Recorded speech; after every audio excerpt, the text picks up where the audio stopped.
Indonesia hancur dihajar Amerika 3-1 pada babak 10 Olimpiade Catur. Hasil ini membuat posisi mereka terjun bebas ke peringkat 17. Kita akan melihat kemenangan Carissa Yip atas Fariha Mariro dan berlangsung dalam 33 langkah. Game terjadi dalam Sicilian Defense dan setelah kedua belah pihak mengembangkan kuda, pion D4, pertukaran kuda makan, lalu Sicilian Dragon G6, Gajah E3, Fianchetto, dan Carissa melawan Dragon dengan Maroksibain.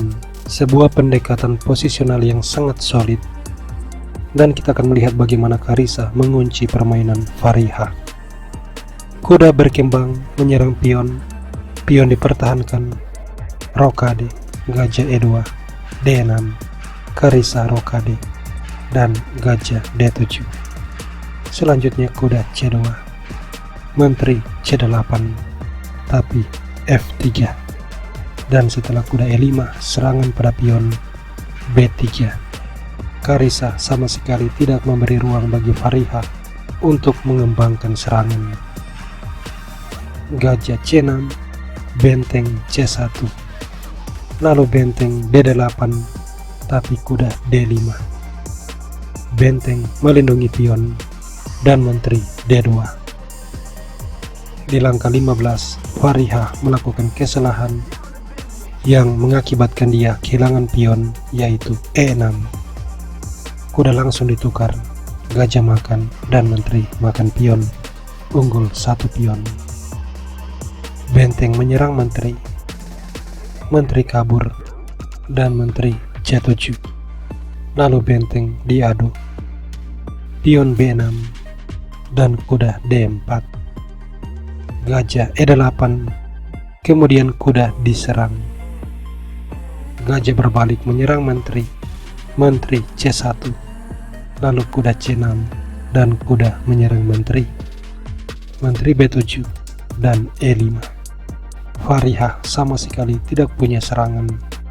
Di sini dia mencoba mengusir kuda, tapi kuda menyerang menteri dan dia melakukan keputusan posisional yang keliru, yakni gajah makan kuda, pion makan.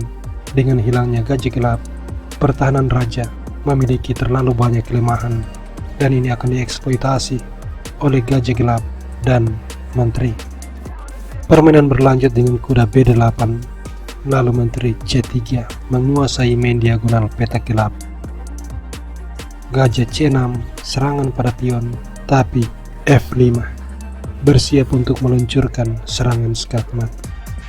Ini dicegah dengan pion E5, dan pion makan pion, pion makan, kemudian gajah H6, mengulang ancaman serangan skakmat. Jadi kuda mempertahankan pion, dan menteri digeser ke petak G3. Lalu benteng E8, dan menteri G5 bersiap untuk mengeliminasi kuda dan kemudian meluncurkan serangan skakmat. Ini membuat Fariha blunder pada langkah 32.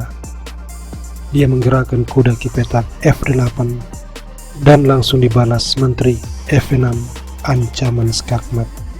Fariha langsung menyerah karena meski dia bisa mempertahankan diri menggunakan kuda E6, tapi taktik interference pion D7 akan memberikan Carissa kemenangan.